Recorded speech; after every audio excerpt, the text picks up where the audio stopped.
Hello. Welcome to this week's episode of the Let Me Ask You This podcast. I am your host, Evie Hepworth, and I'm so thankful you're here. I start every single episode off by saying this, and as always, I literally mean it from the bottom of my heart. I am so thankful you're here. You could be anywhere in the whole world, and you're choosing to be here, and you're choosing to listen to this conversation. And it is truly my greatest prayer that these conversations invite you to behold Jesus in a fresh way.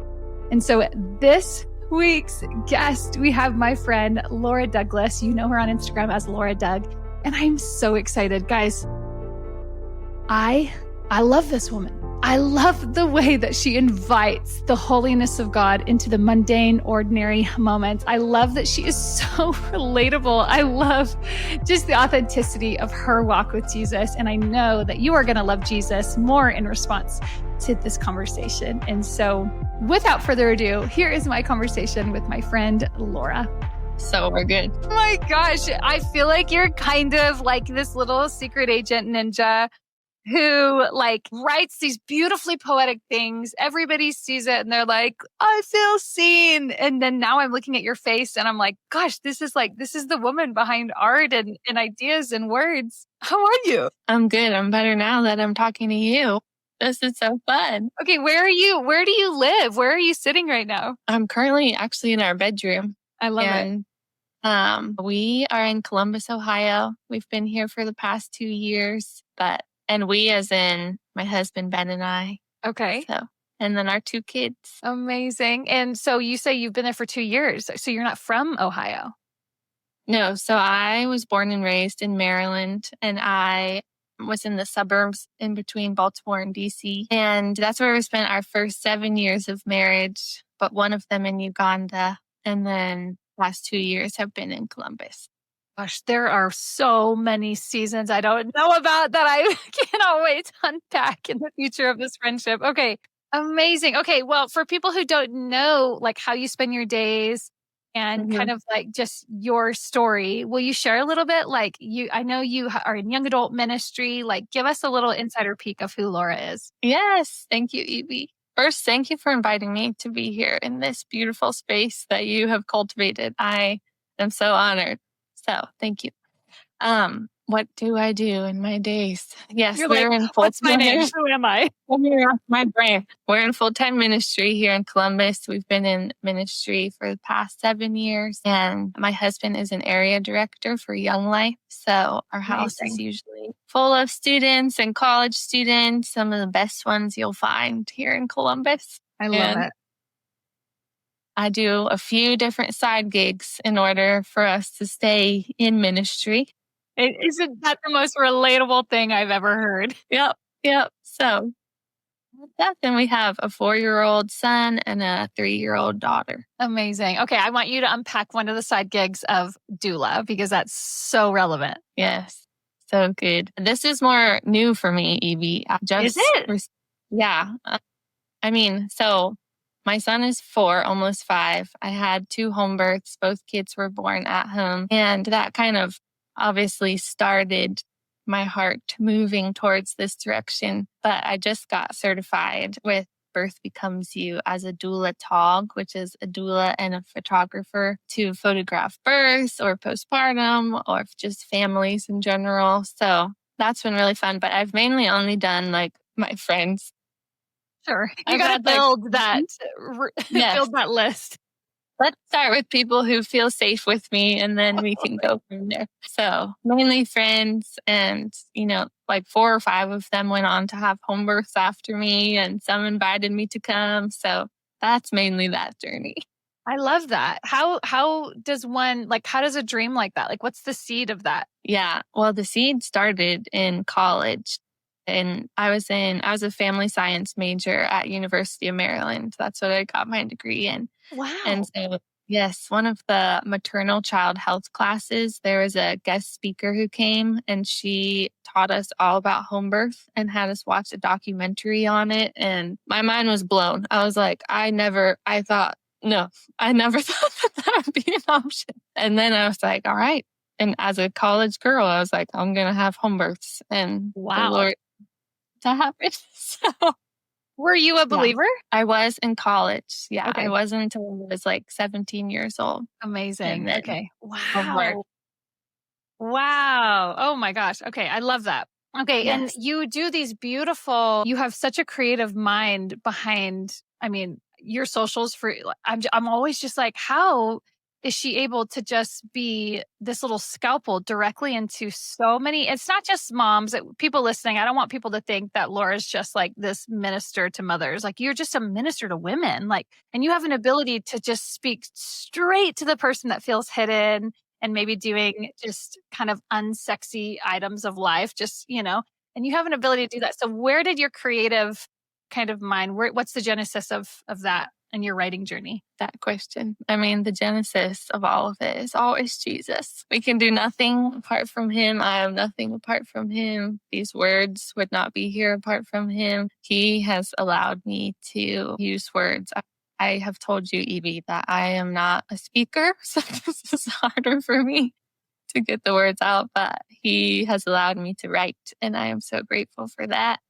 And ever since I was young, I was always writing, like to get all of my feelings out. It's part of my testimony of how I came to know the Lord was writing. And so I think that he has allowed the gift of empathy to be born within me too, from my own story. And so to write from a place of empathy and from a place of not feeling seen and wanting to feel seen. But all of the things that I write are literally like for myself.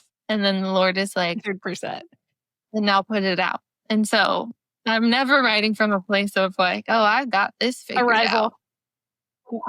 Said It's every always, single writer ever. yes, I am right here with you. And this is what I needed to hear. So maybe someone else needs to hear it too. Gosh, that's beautiful. I'm the same way of like, I think it's Beth Moore that says you have to write from a scar, not a bleeding wound. And it's like when you're able to write from that perspective of like, I know what it feels like to be in that moment postpartum or that moment in marriage or that moment just alone, whatever it may be. When you're able to hand that to somebody else in the form of words, I was actually just talking about this on Instagram. It's so healing. Yeah. You're able to, it just becomes, and I just said this on Instagram, so I don't want to sound like a broken record, but it becomes a window to see Jesus rather than a mirror, just looking straight back at your own pain and tragedy. And you do that beautifully. Thank you, Evie. So do you. Thank you. Thank you. All right. Well, my first question is you kind of answered this in a way, but your birth story started with just some woman coming and sharing about it, which that's hilarious to me because like that woman has no idea that she altered the direction of your life. And she was tried to find an email and I was like, I cannot find this woman, Lord, but thank God. Get her, God, get her. It's just like, that's amazing to me that birthed something in you. Again, it's the seed and then that grew to what you are doing today. But you're new into this doula journey, but you're not new into this discipleship, just coming alongside people. You have international experience. You've gone to all these things.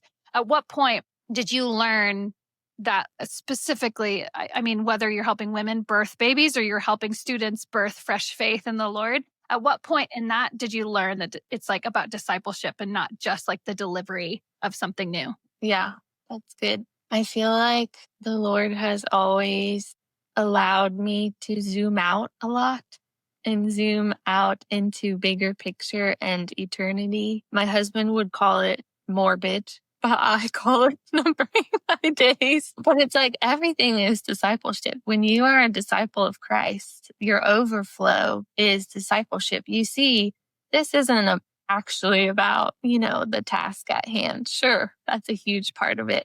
But it's our heart posture in the midst of it. And it's our mindset and just, how we are glorifying God in all of it. So I think that, I don't know if the women would say that I, was discipling them or just inspiring them to do something new or try something. But so much of it is like taking our thoughts captive and making it obedient to Christ. So that's good. That majority of that type of work. Well, what would you say to the person listening that's like, okay, so Laura just said to take my thoughts captive and she has no idea the burden that I'm carrying, special needs baby or infertility or name insert tragedy here.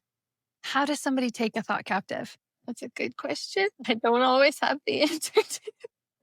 I love that. How do I do that in the midst of my own suffering? At least I can go there. Yeah. Uh, is okay. Can I say a word that the Lord has given me that I Yeah. have clung to with my whole soul? Yes. It's a Hebrew word. I'm not a biblical scholar, but Hebrew word dayenu, and it means Yeah. enough for us. Have Yes. you heard this? And there's a Passover song, dayenu. It would have been enough if you had parted the sea. It would have been enough if you rained manna from heaven. It would have been enough if you brought us to the promised land. Just Yeah. all of these, it would have been enough. And so I think that when we are in a place of like, Lord, you are not answering my prayers, you are not showing up for me in this way. How am I supposed to take my thoughts captive and make them obedient to you when I feel like you don't hear me? It is like push my heart towards it would have been enough what you have already done. Whether you answer a single prayer again in my life, what you have already done would have been enough. So make my heart sing die new to what was accomplished on the cross. And like that is enough. And so that is taking my thoughts captive and making them obedient is die new what you have done was enough and let it be enough. Drop the mic. It's so good. I heard probably 15 or 16 years ago, I had a youth pastor. I have like spiritual amnesia where I just forget everything. My husband is a type where he'll read a scripture once and he'll be like, Yes. what Isaiah 22 says. Yeah. And I'm like, no, I don't. Whole Bible in his pocket. Yeah, literally. I'm like, I don't. But for whatever reason, this pastor prayed this. It was like after worship, in between, before the message. And he prayed this and it just stuck. And I remember him saying he would have gone to the cross if it was just you. No, not the entire population of the world, but if it was just for you, he would have done it. And it's kind of that same lane of just like you said, reshifting the vantage point. So then you see the blood rather than maybe like the bloody mess of what you don't have yet. Right. And it's like, Right. I will say in the same breath, so much easier to say on a podcast than on your bathroom floor Oh my in the gosh. Yeah. middle of a breakdown. And Right. I would say on the other side of that question, finding people that you call that say, hey, these are the thoughts I'm having. I am doing a poor job keeping them captive. Will you plead the blood over me right now and stand with me? And I'm confessing my disbelief. And will you and it just, yeah, you have those people that lower you to the presence of Jesus. In those moments, it's a game changer. Yes. Yeah, because it never takes away the pain. The pain is always still there. And you're like, okay, yes, what you did on the cross is enough. And maybe I don't hear you right now, but like I am still on my face and I need help. And so community is huge in that. And having someone to reach for to help you is so, Yeah. so good. Yeah. A question for you, which I'm sorry, I'm throwing this at you. This is not on our our email, but what would you say to the listener that feels that tangible, visceral pain, but is doing everything they can to really shift their eyes and their heart and posture themselves before the Lord? What do they do with that pain? That's a hard one. It is.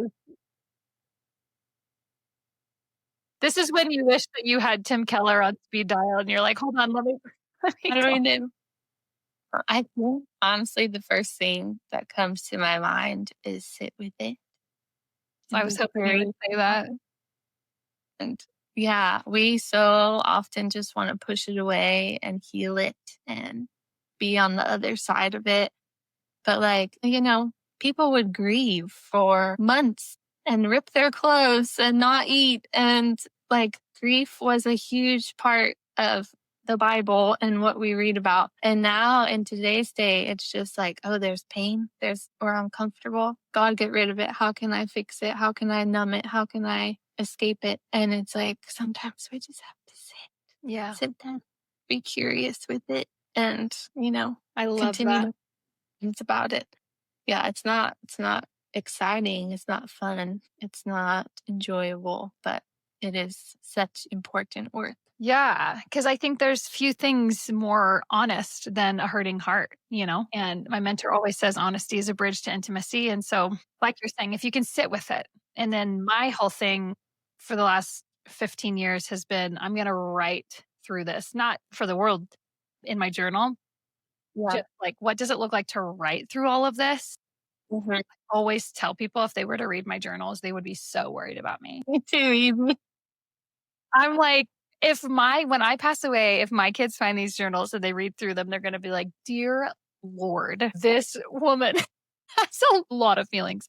But like you said, you hear the tagline, what you don't feel, you can't heal. And people just kind of bypass it of like, oh, it's this clever cliche. But it's like, actually, you're so onto something. Sit with it, feel it, Mhm. get to know its face and the etches in it and understand that. And then what does it look like to take that and be honest with the Lord about it? Yeah. And I think that there's a lot of shame that will come, especially in the Christian, the person that's walking with the Lord that's like, oh, I feel a lot of shame for feeling doubt and disbelief and, all of the weighty things that come. You just always want to have those happy feelings towards the Lord. And man, I can tell you it's been in those. I mean, doubt has been such a glue between me and the Lord. It's been like, wow, I'm telling my dad my honest thoughts. And for whatever Wow. reason, he's now kneeling closer. Mm-hmm. Yeah. Yeah. That's so real. Okay. Well, that just blessed me. Something that you'd, I feel like when you're recording a podcast, you're always like, I think of it like a book where it's like, okay, period. Like, do I want to flip the page or do I want to like read that again? Because there's just more there. Yeah. So, like, in the producing side of me with a podcast, it's like I almost want to just have like 6 minutes of just quiet in between that so people can really sit on like, okay, wow, Lord, what honesty have I withheld from you? So that's why it's like, okay, but then for the sake of the listener in the pod and somebody's in the car right now, they're like, Evie, get to the next question. It's attention. It's attention. So if you're listening to this, I so encourage you to pause and just invite the Lord into like, what does it look like to be honest with the Lord? And we always have some sort of pain in our life. It doesn't have to be this capital P, like, death or, that extreme. It can also be the pain of like, just visceral pain of certain times of the month, or the pain of wishing that you had a different relationship with a parent, or the pain of, man, I was impatient with my kids. Like, and so anyway, I think I would just encourage people listening, take the pain that is on the front of your heart today and be honest with the Lord about it in prayer, because that is such a place of deep intimacy and connection. Flipping the page, next scene. Okay, so my next question is, how has being seen by God in your ordinary moments, maybe it's late nights, maybe it's breastfeeding, maybe it's taking photos of a client, maybe it's writing, or how has that changed how you view God? Yes. Oh, the Lord loves the unseen. And there's so much unseen in motherhood, but in so many aspects of our lives. And again, in this day and age of social media, the seen is what is glorified. And that is not the kingdom of God. It is so the unseen and integrity and the work that you do that nobody sees. And our reward is in heaven with Him. So I think just viewing like God really is omnipresent. He is here with me, and my husband might not know what I'm doing. My kids might fully understand that I am currently regulating a nervous system that has just learned how to do this. But like God sees and God knows, and God is delighting over just all of the unseen work that is done. So I have really seen Him in such a different light in that way. Yeah. Yeah, absolutely. I'm thinking, Laura, I do not mean to go this deep with you. So if it's too much, okay, well, if it's too much, then just tell me, like, honestly, we need to reel it back and just like stick to but when you just said that, first thing that went to my mind, you did international missions for a year. That is also my heart. It was the Philippines, anti-human trafficking. And so you and I both have this extended family that we love, people that are dear to us, that are just in the margins, right? That they born into poverty, born in just all of these situations that you're like, that for me, I really wrestle with, because I'm like, Lord, what do I do with this experience when these people that I love dearly are in these situations? What do I have to offer? But I'm thinking of that person that's like born into poverty, and they're like, Laura, you're trying to tell me my whole life is hidden. Everything about my life is hidden. My dreams have been hidden. My identity is hidden in all of these things. Like, what, everything about me is unseen. What would you say to that person that's just like, like that's just burdened by being so unseen? And you tell them, oh, but God sees you. And they're like, okay, does he see that I'm starving? Does he see that I have to work and do this job to provide for my family? Does he see, like, what would you say on that side of the conversation? Yeah. That's deep. I'm sorry. That's I real. know. I'm sorry. Honestly, no, I love that. That is majority of the nations, I Right. would say. Yeah. Not Western Christianity. It is God's people all Yeah. across the world. Yeah. And yeah, I would say he was a man of sorrows, acquainted with grief. I would say that he was so grieved that he sweat blood. I would say he knows what it's like to be hungry, to be tempted, and yet without sin. And he knows what it's like to feel outcast, even by his own family and his own hometown. Yeah. Just that he knows, like, we do not have a high priest who is unable to sympathize with our weaknesses, but one who in every respect was tempted as we are, yet without sin. So let us then draw near to the throne of grace with confidence so that we may receive help in our time of need. I think that's what it is. Hebrews Wow. 4:11. Wow. But yeah, he knows, he sees, he's been there. So we might not feel seen in it, but he knows, and we're able to approach him because of that. Yeah. That's so beautiful. I will never forget sitting in the slums with this beautiful, beautiful woman in the Philippines. And I mean, gosh, I'm 21 years old. I know nothing. I am an absolute nobody. Like I'm like, and I will never forget. She looked at me and she said, I feel really, really bad for people in your country and their relationship with the Lord. And I said, tell me more? Like, tell me more. And she was like, you have no idea what it's like to need God. And I was like, and again, right? Matthew 5, like, blessed are the poor in spirit. Like, and over in the Gospels, where do you find God? With the poor. Like, and so, yes, everything you just said, he is a man of sorrows, well acquainted. And we have no idea the gift of dependence that rests on those saints in the faith, that it's like, so like this, it's a thin space when you're with those people, right? That's why when we're in the nations and it's like, that's why we're seeing signs and wonders. We're seeing God move. It's like, this is a thin space with the Lord. They know dependence. They walk it. They live it. And so they need it. They truly need it. it every single day. And we are able to grab at so many other things here, and they have nothing. That's the thin space. 100%. And I see it now. I see my friends there, and, the mud floors that I sat on, and their roofs made of garbage bags, and their babies are just asleep right next to them on the mud. And, it's like they know Jesus. They know Jesus. 100%. You want to see wholehearted, devoted worship? Yeah. Go there. Yeah. Like, it is such a sound that will shake you. Like, the inner ribcage of you is like, I don't know worship. I don't know Jesus the way these people do. Like, yeah.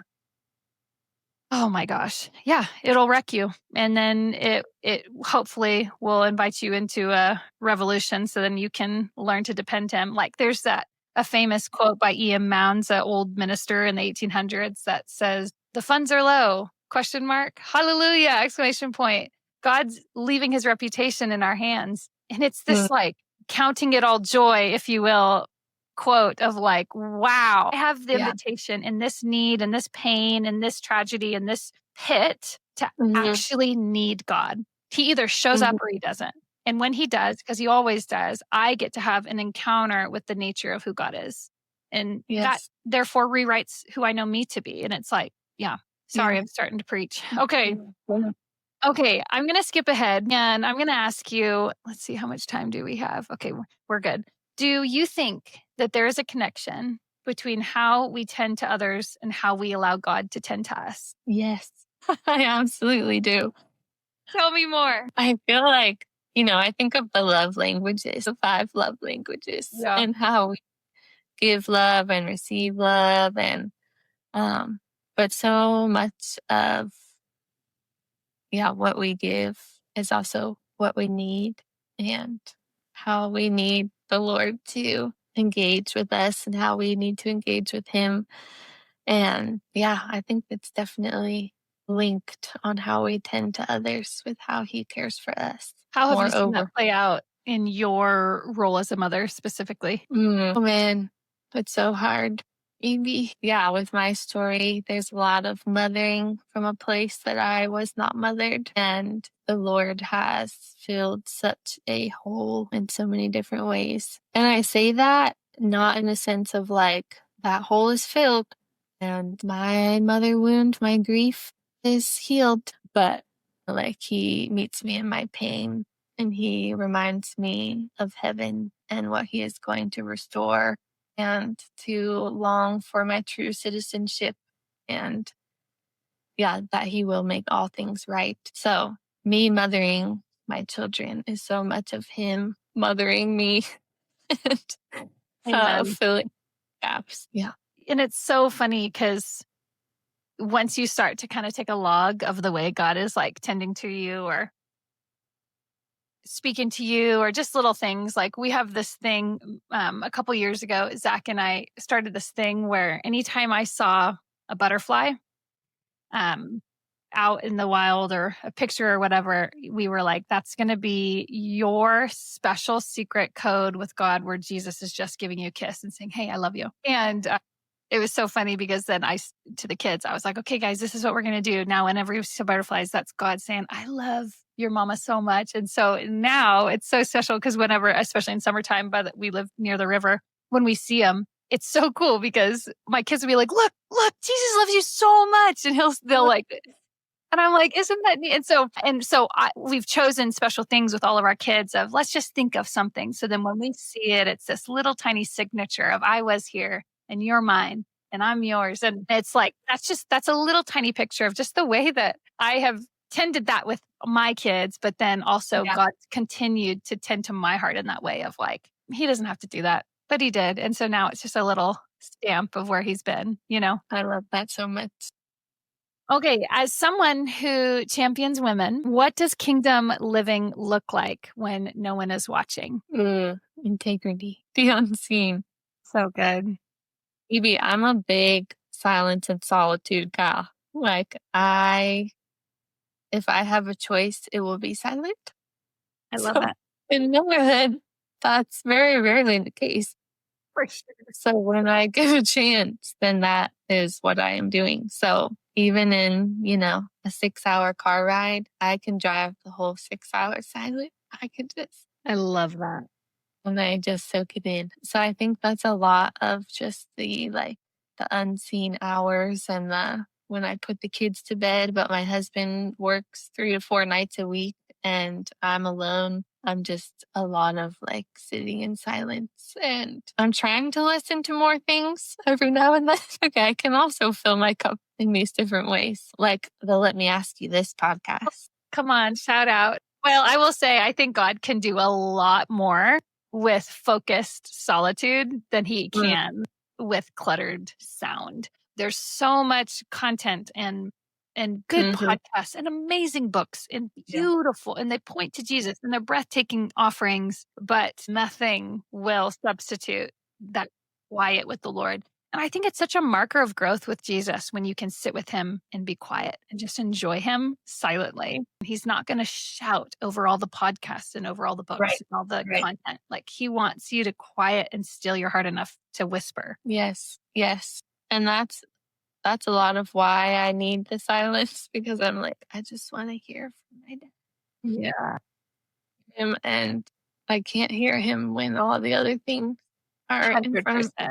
That's one of the hardest parts for me about showing up on social media is I'm just I just want to be.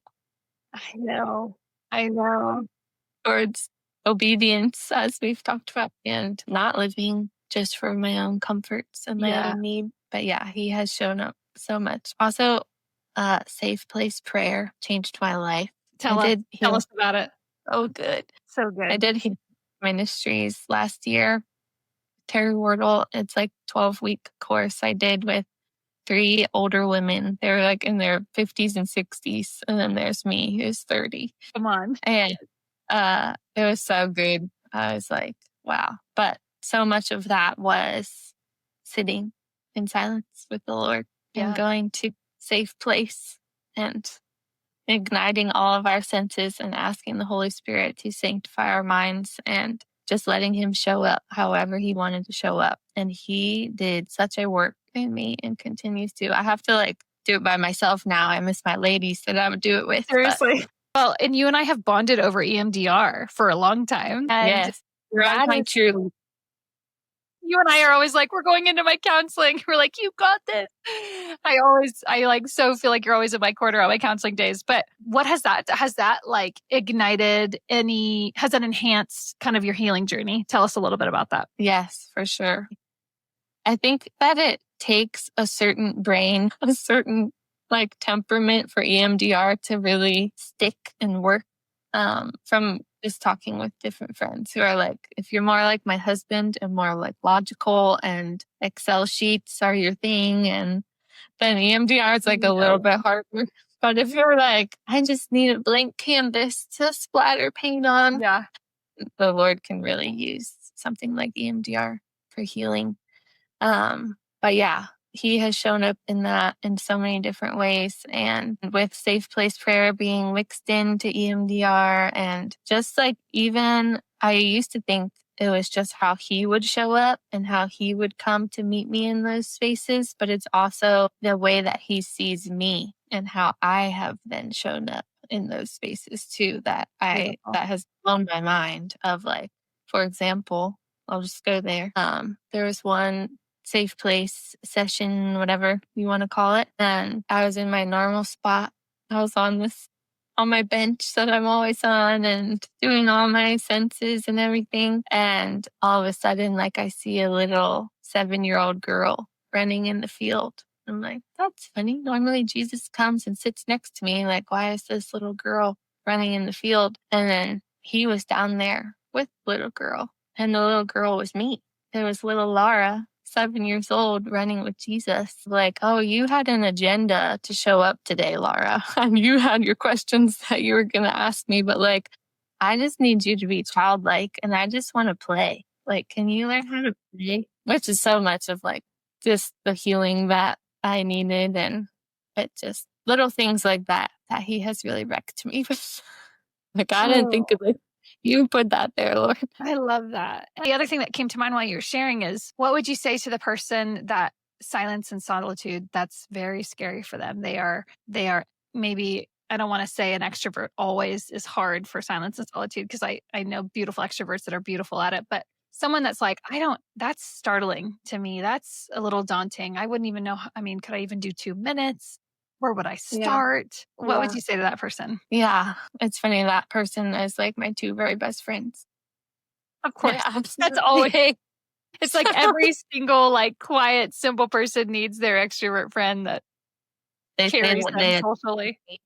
Yes, I just need someone to be all right, you're coming with me. Absolutely. But yeah, I think in conversation with them, it has been if there's something else within the silence, like a pen and paper that they can engage with, that is always helpful. And even just brain dumping all the things that are on their brain or whatever is making them anxious towards the silence, and then going into prayer. And that's why even the visual of safe place and those things where it's there's some type of structure. It's not just okay, I'm silent and I'm alone. Now what?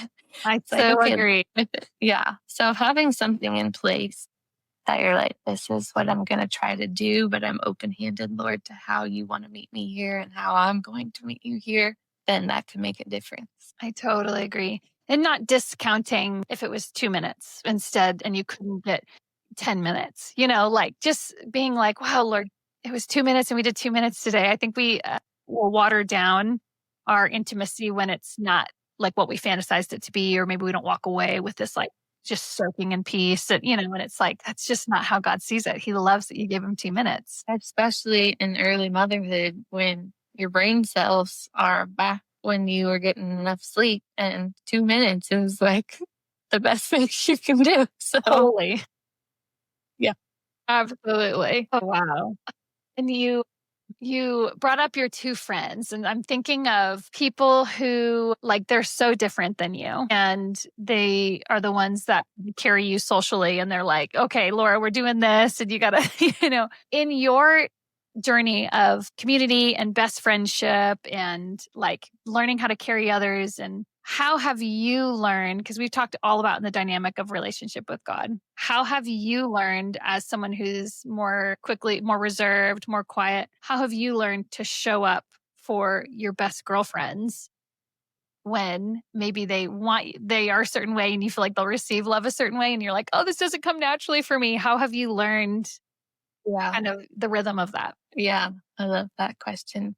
Yeah, I think in any relationship, including our friendships and best friends, it takes sacrifice and it takes making yourself uncomfortable. And if you really care about this person, then you're going to show up in the way that you know they feel loved and cared for. So, like one of my very best friends, Nicole, love you, Nicole. She is always just like, you want to be alone? I never want to be alone. Like, I literally don't understand that concept of wanting to be alone. And I hear her too when she says, like, this person was going through a really hard time. And then this person, like, showed up for them and just, like, they were at a doctor's appointment in the waiting room. And this person just came to the waiting room and showed up for them. And, like, that is so Jesus. And so when I hear her say that, I'm like, she feels cared for by people showing up. Versus me, if I'm in the waiting room, please do not come. Please do not come near me.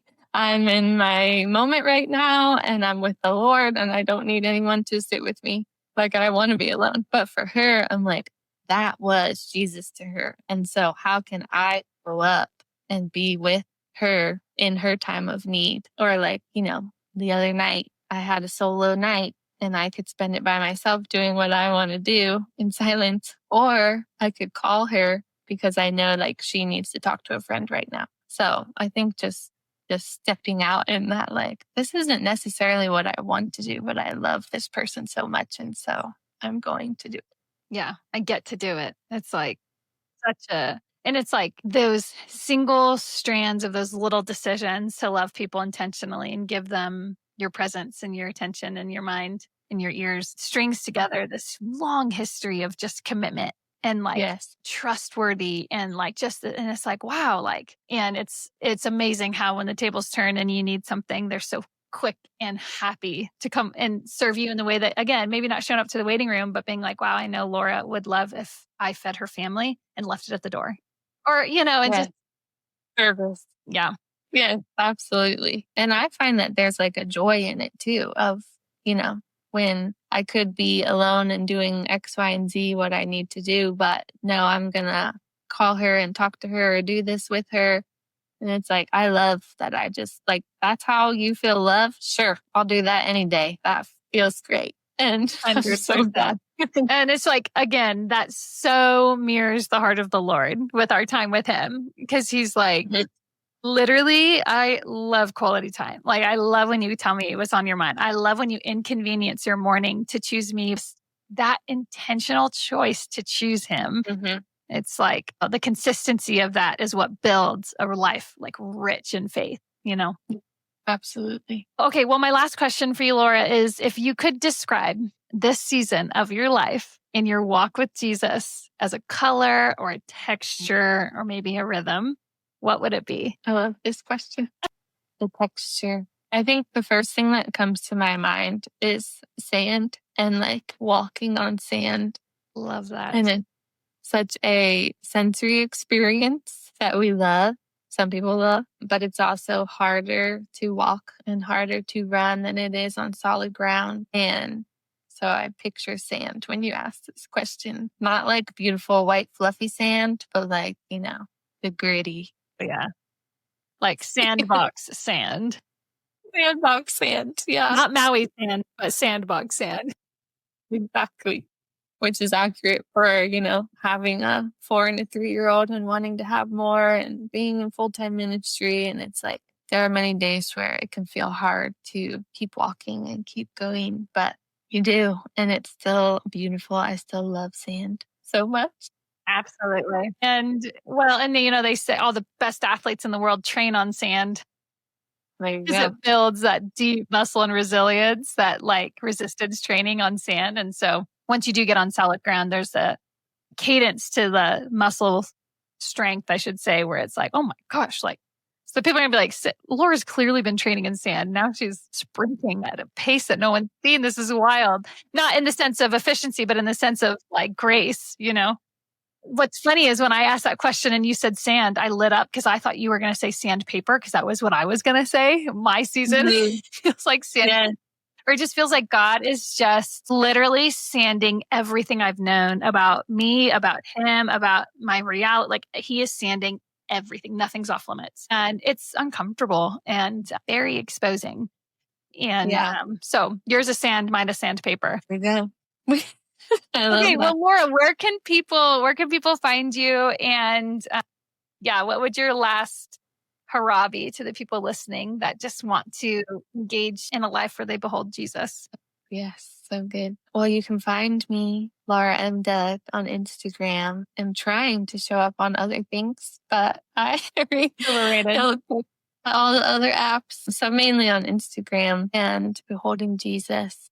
Definitely my little plug. If you haven't heard from the rest of this, is to get alone and be in the unseen and be uncomfortable in whatever pain you are holding and invite him in and see what he does. So beautiful. So beautiful. I told you, isn't Laura such a gem? She's so special, so authentic.